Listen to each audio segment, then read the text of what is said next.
Hello दोस्तों, आज मैं आप लोगों के समक्ष हस्तरेखा शास्त्र में सर्विसेज यानी नौकरी के बारे में आप लोगों के समक्ष अपने विचार साझा कर रहा हूँ। ज़्यादातर जातक इस बात को लेकर उत्सुक रहते हैं कि उन्हें किस क्षेत्र में रोजगार मिलेगा और सरकारी नौकरी का योग है या नहीं। दोस्तों, आज मैं इसी के बारे में अपने विचार आप लोगों के समक्ष रखूँगा। हस्तरेखा देख कर के व्यक्ति की सरकारी नौकरी या व्यवसाय के संबंध में सटीक भविष्यवाणी की जा सकती है। अब देखते हैं कि किन क्षेत्रों में रोजगार मिलेगा। हस्तरेखा के अनुसार अनुमान लगाया जा सकता है। तो दोस्तों, पहली बात है कि यदि बुध की अंगुली अर्थात कनिष्ठा लंबी हो और उसका सिरा अनामिका के प्रथम पौर के आधे हिस्से को ही पार कर चुका हो और सूर्य रेखा यानी सन लाइन उच्च कोट की हो तो जातक आईएएस अधिकारी बनता है। अब आइए दोस्तों चित्र के माध्यम से समझें। अब ये है आपकी बुध की अंगुली, ये बुध पर्वत है और ये जो कनिष्ठा अंगुली है ये बुध पर्वत है। तो ये इसकी लंबाई को ध्यान में रखते हैं। अगर ये इसका जो प्रथम पौर है, ये सेकेंड है, थर्ड है, ये फर्स्ट पौर और इसमें जो अनामिका है उसी से सटी हुई उंगली सूर्य वाली, तो अगर ये इसका पहला पौर ये अनामिका के प्रथम पौर ये जो बगल की उंगली है इसके बराबर इसको टच करती है, थोड़ा सा छूती है, और जो ये सन लाइन है इसमें सन लाइन मैंने नहीं बनाया है तो उसको मतलब दोस्तों, तो ये यहाँ से सन लाइन ऐसे जाती है सीधे सीधे सूर्य पर्वत पे, ऐसे उच्च कोट की सन लाइन हो तो जातक जो है और उसके पर्वत सभी जो है बृहस्पति सूर्य उभरे हुए हों, लालिमा लिए हों, तो ऐसा जातक आईएएस अधिकारी यानी प्रशासनिक सेवा में जाता है। नेक्स्ट, यदि गुरु पर्वत अधिक विकसित हो, अब गुरु पर्वत विकसित हो और उस पर क्रॉस का चिन्ह हो, तर्जनी अंगुली अनामिका से बड़ी हो, कनिष्ठा का सिरा अनामिका के प्रथम पौर के मध्य भाग तक पहुंच गया हो तो जातक न्यायाधीश यानी जज होता है। अब इसको चित्रों के माध्यम से समझेंगे तो समझ में आएगा। अब ये हमारा गुरु पर्वत है, ये बृहस्पति पर्वत है, ये बृहस्पति पर पहले पिछले वीडियो में बता चुका हूँ, ये बृहस्पति है। यानी ये जो तर्जनी उंगली अंगूठे सटी होती है पहली बड़ी सी, तो उसे तर्जनी उंगली कहते हैं। उसी के नीचे जस्ट बृहस्पति पर्वत होता है। तो ये बृहस्पति जो पर्वत है भी बहुत विकसित हो यानी उभार लिए हो और उस पर जो है क्रॉस। अब क्रॉस का चिन्ह कैसे बनता है दोस्तों, ये इसी पे क्रॉस हो यानी ये उभरा हो पर्वत और इस पे क्रॉस का चिन्ह हो और तर्जनी उंगली अनामिका से बड़ी हो। अब ये जो तर्जनी उंगली है और ये अनामिका है मध्यमा के बाद, यानी कनिष्ठा के बगल अनामिका सेकेंड उंगली होती है। अगर ये बड़ी है इससे, यानी ये दोनों इनसे तुलना करेंगे कंपेरेटिव, अगर ये बड़ी है अनामिका से तो ये इतनी शर्तें हैं, बृहस्पति पे क्रॉस हो, भरा हो, तर्जनी अनामिका से बड़ी हो, और ये भी देखते हैं कि कनिष्ठा का जो सिरा है, अब कनिष्ठा का सिरा ये यानी सबसे ऊपरी हिस्सा, इसका सिरा जो है अनामिका की पहले पर, जैसे आईएएस में अधिकारी में देखते हैं वैसे ये भी यहाँ तक पहुँच गया हो, ये लगभग मत।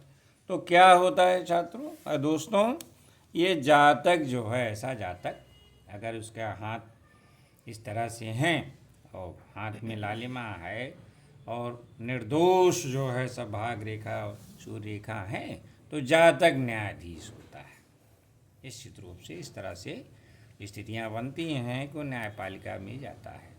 नेक्स्ट, यदि शनि पर्वत उभरा हुआ हो और उस पर उज्ज्वल तारे का चिन्ह हो और शरीर जो है हष्ट पुष्ट हो, यानी शरीर जो है बॉडी सही हो, फिट हो, दुबला पतला ऐसा ना हो, और भाग रेखा निर्दोष हो। निर्दोष का क्या मतलब होता है?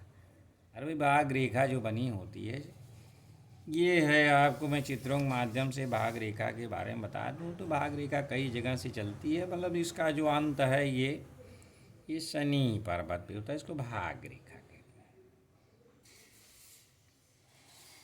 तो ये अगर ये है तो यदि ये शनि पर्वत है, अब शनि पर्वत कहाँ है? ये तर्जनी, ये अंगूठा है हमारा। दूसरे नंबर की उंगली जो बड़ी सी है तर्जनी कहलाती है, और जो बीच की उंगली होती है उसको हम मध्यमा कहते हैं, और उसी मध्यमा के नीचे शनि पर्वत होता है।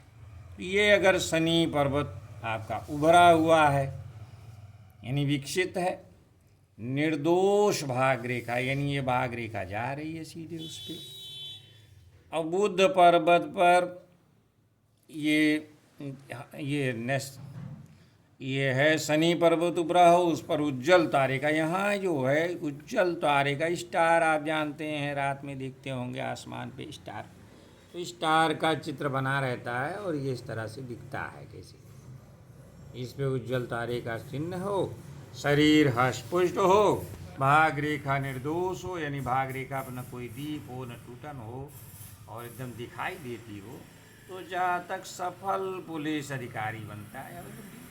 और ऑफिसर रैंक के लोग IPS, BPS, DGP या इस तरह से ऑफिसर्स रैंक के लोग इस तरह से अगर स्थितियाँ हैं तो ऐसे लोग बनते हैं। नेक्स्ट, यदि शनि पर्वत विकसित हो और निर्दोष भाग रेखा पर शनि पर आती हो और बुध पर्वत पर 3-4 खड़ी रेखाएं हों, सभी अंगुलियां लंबाई लिए हों, तो जातक इंजीनियर होता है। अब इसको बिना चित्र के आप नहीं समझ सकते। अब ये आप देखिए कि शनि पर्वत इधर दिखाइए, शनि पर्वत है, ये विकसित है और निर्दोष भाग रेखा, यानी ये शनि पे जा रही है, यानी कटी पिटी नहीं है, द्वीप नहीं, क्रॉस नहीं है।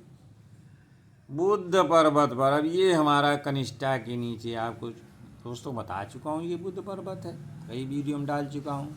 यहाँ पर 3 या 4 खड़ी रेखाएं हों। अब खड़ी रेखा किसे कहते हैं? ऐसे ऐसे ऐसे 3-4 खड़ी रेखाएं हों और शनि पर्वत आपका विकसित हो, 3-4 खड़ी रेखाएं हैं और ये जितनी अंगुलियां हैं लंबाई लिए हुए हैं, लंबी लंबी हों, तो जातक क्या होता है? वो इंजीनियर होता है। यानी अगर स्थितियाँ बनती हैं, ये सब हैं हाथों में, हथेलियों में जातक के, तो निश्चित रूप से उस लाइन में उसका झुकाव होगा, इसी लाइन में वो इंजीनियर हो सकता है।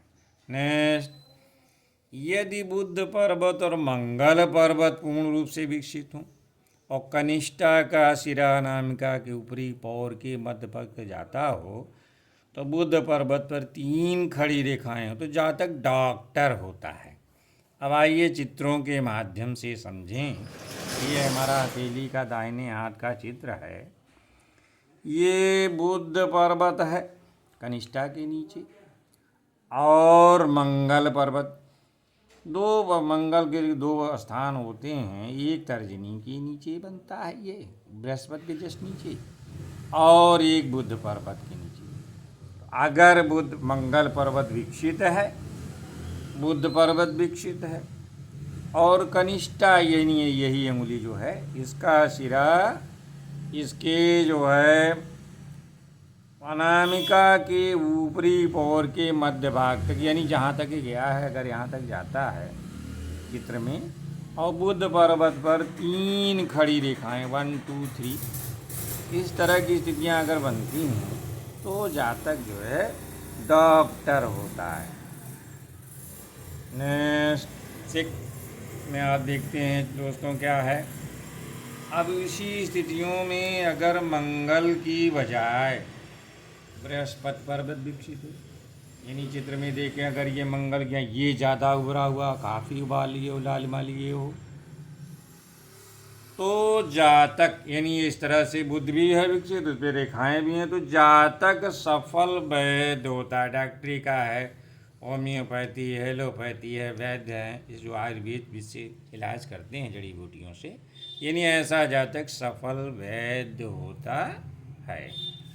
नेक्स्ट, यदि अनामिका अंगुली विशेष लंबी हो, ऊपर से नोकदार, सूर्य रेखा पर नक्षत्र का चिन्ह हो, सभी अंगुलियां कोमल और ढलवी हों, भाग रेखा पूरा लंबाई लिए हो, तो जातक सफल अभिनेता एक्टर या एक्ट्रेस होती है। अब इसको चित्र के माध्यम से समझते हैं कि क्या है। यदि अनामिका अंगुली विशेष लंबी हो, अब अनामिका चित्र में कहाँ है छात्रों दोस्तों, ये है कनिष्ठा के जस्ट बगल जो सूर्य पर्वत के ऊपर बना हुआ है, यह अनामिका अंगुली है। तो अगर ये विशेष रूप से लंबी है, दिखने से ही लगे लंबी है उंगलियाँ ये, और नोकदार हो, जैसे ये नोकदार है, ये गोलाई कम है, ये नोक लिए हुए है, और सूर्य रेखा पर ये यहीं स्टार का चित्र बनाना भी जो है ड्राइंग नहीं उतनी अच्छी है, लेकिन ये चित्र है स्टार का। तो सूर्य रेखा मान लीजिए नक्षत्र का चिन्ह है, ये लंबी है, और ये अंगुलियां कोमल हैं, मुलायम है, ये नहीं खुरदरी बहुत टफ नहीं है, कोमल हैं, ढलवी हैं, और भाग रेखा ऐसे पूरी लंबी सी बनी हुई है। तब ऐसी स्थितियों में दोस्तों वो जातक अगर पुरुष है तो सफल अभिनेता होता है, अगर महिला है तो सफल अभिनेत्री हो सकती है। नेक्स्ट, यदि बृहस्पति पर्वत उभरा हुआ हो और उस पर क्रॉस का चिन्ह हो, क्रॉस का चिन्ह ऐसे ही होता है गुड़े का, उसके साथ ही सूर्य रेखा भाग रेखा निर्दोष हो। निर्दोष मतलब यही है कि वो मतलब टूटी फूटी ना हो, दीप ना हो, खंडित ना हो, इसी को कहते हैं निर्दोष, यानी सूर्य रेखा भाग रेखा स्पष्ट रूप से दिखाई देती है। और तर्जनी अंगुली अनामिका से बड़ी हो तो जातक जो है अध्यापक यानी शिक्षक होता है। अब आइए देखते हैं चित्रों के माध्यम से हथेली का जो मैंने बनाया हुआ है, इसमें देखेंगे तो ये अगर हथेली में शिक्षक के बारे में जानना है तो ये देखेंगे बृहस्पति पर्वत उभरा हुआ है, ये तर्जनी के नीचे वाला, और इस पर एक क्रॉस जैसे मैंने बनाया हुआ ये चिन्ह भी है, यानी उभरा हुआ है, चिन्ह भी है। और जो यही तर्जनी उंगली है, ये अंगूठे के बस्ट वाली, इसी बृहस्पति के ऊपर वाली उंगली जो बड़ी सी लंबी सी होती है पहली, ये तर्जनी उंगली अनामिका यानी ये इससे और इससे कंपेयर करते हैं, तुलना इसी से करते हैं कि अगर ये इसकी अपेक्षा ये बड़ी है तो अभाग रेखा सूर्य रेखा होनी चाहिए, बिना इसके दोनों के तो सफलता मुश्किल है। तो भाग रेखा और सूर्य रेखा शनि की जो आती है दोनों होना चाहिए, बृहस्पति पे क्रॉस हो, ये बड़ी हो, तो जातक जो है शैक्षणिक लाइन में शिक्षक होता है। नेक्स्ट, यदि हथेली में चंद्र पर्वत और गुरु पर्वत उभरे हुए हों, अनामिका अंगुली तर्जनी अंगुली से लंबी हो, सूर्य रेखा बुध पर्वत निर्दोष हो, जो जातक सफल साहित्यकार बनता है। साहित्यकार आप जानते हैं ये कौन होता है, जो साहित्य में रुचि रखता है, साहित्य के बारे में लेख लिखता है, वही साहित्यकार होता है। तो दोस्तों इसको चित्र के माध्यम से आप बेहतर समझ सकते हैं। यदि ये हथेली में चंद्र पर्वत, यदि मैंने चंद्र लिखा हुआ है, ये सब जो है ये चंद्र पर्वत, और ये इसी के ये जो है तर्जनी के नीचे गुरु बृहस्पति या गुरु कहें, दोनों एक ही बातें हैं, चंद्र और बृहस्पति उभरे हुए हैं। अनामिका अंगुली यही ये अनामिका है आपकी, सूर्य के ऊपर की उंगली है अनामिका अंगुली, तर्जनी से लंबी हो, यानी ये शिक्षक में ये लंबी होगी, और अनामिका इस साहित्यकार के लिए ये लंबी होगी। और सूर्य रेखा यानी सनलाइन दिखाई देनी चाहिए कि सूर्य रेखा उसकी बनी हो। और ये पर्वत जो है भी साफ सुथरा हो, इस पर बहुत ज़्यादा हो ना हो दबाव हो, तो जातक ऐसा जातक जो दिखेगा तो निश्चित रूप से वो सफल साहित्यकार बनता है। और अगर जातक के चंद्र पर्वत से धनुषाकार रेखा बुध पर्वत की ओर जाती है तो जातक श्रेष्ठ कवि होता है। अब कवि बनने के लिए क्या है कि अब चित्र के माध्यम से समझें कि अगर जातक के चंद्र पर्वत से, ये हमारा चंद्र पर्वत है, ये इसी से धनुषाकार रेखा ऐसे ऐसे ऐसी रेखा आ रही है, बुद्ध पर्वत पे जा रही।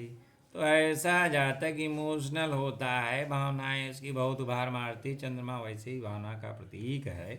तो ऐसा जो है वो आपको चांद सितारों की दुनिया में टहला सकता है बिना पैसे के। कभी तो यही से करते हैं ना, बिना पैसे के आओ चंद्रमा पे सूर्य पे टहला जाएंगे, इतना बड़ा प्रोजेक्ट बनाने की ज़रूरत नहीं है, यानी वो कभी बन जाता है।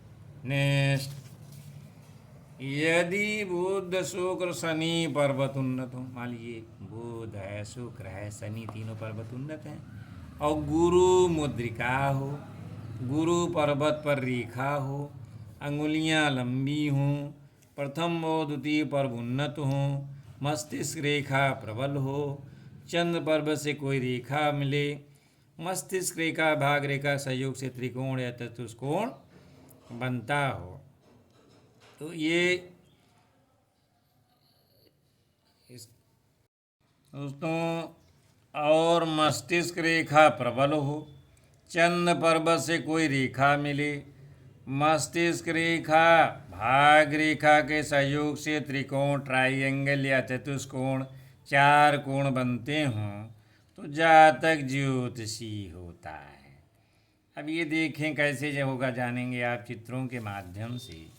ये है बुध, शुक्र, ये आपका शुक्र पर्वत है, और शनि यानी बुध उभरा है, शुक्र उभरा है और शनि वहाँ लिए हुए।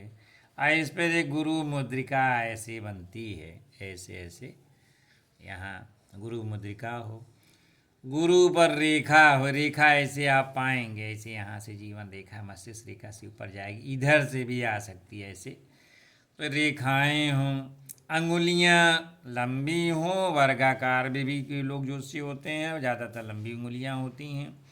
और पहला और दूसरा पर्व जो है ये तर्जनी का उन्नत हो, मस्तिष्क रेखा यहाँ ये बड़ी लंबी सी मिले, ज़्यादातर लंबी मस्तिष्क रेखा रहेगी, विद्युता ज़्यादा रहेगी।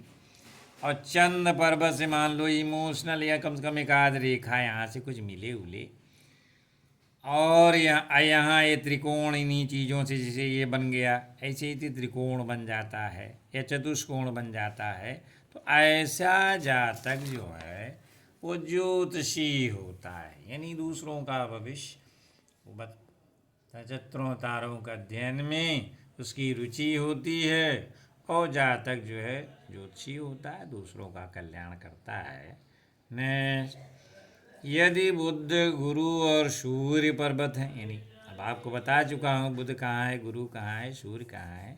अगर ये तीनों उभार लिए, उन्नत मतलब होता है उभार लिया, दबा हुआ ना हो, कोई इस पर बहुत रेखाएं न काट रही हो, उभरा हुआ हो, साफ सुथरा हो, दिख रहा हो, और जीवन रेखा से कोई रेखा गुरु पर्वत पे जा रही हो, तो विद्या योग होता है। कभी कभी हमारे पढ़ पाएंगे कि नहीं पढ़ पाएंगे, आगे हमारी विद्या है वह एक नहीं, इसके बारे में बड़ी उत्सुकता रहती है दोस्तों। तो आप अपना कम से कम बुध, गुरु, सूर्य देख लें।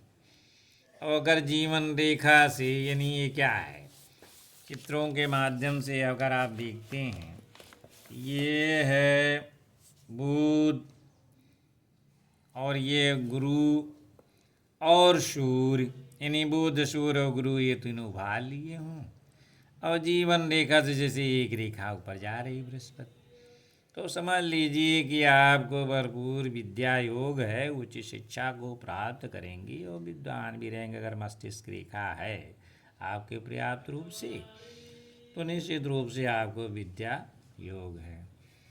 धन्यवाद। अगर आपको ये मेरा वीडियो जो मैंने आज जो है ज़्यादा जिसके बारे में लोग उत्सुक रहते हैं कि रोज़गार क्या मिलेगा, तो काफ़ी कुछ इसको देख करके और जो मेरे मेरे पुराने वीडियो भाग रेखा, सूर्य रेखा, अन्य के बारे में डाला हूँ और सबको मिला कर जब देखेंगे तो काफ़ी कुछ अपने बारे में अनुमान लगा देते हैं। और अगर आप इससे लाभान्वित होते हैं दोस्तों तो मेरे वीडियो को लाइक करें, कमेंट करें या सब्सक्राइब करें जो लोग आज पहली बार आए हैं। तो और ऐसे भी अभी जो हस्तरेखा में या और भी जो है कुंडलियों का भी है, इन सब चीज़ों के बारे में आपको आगे वीडियो में बताऊंगा। तो दोस्तों इसको वीडियो देखते रहें, लाइक करें और धन्यवाद।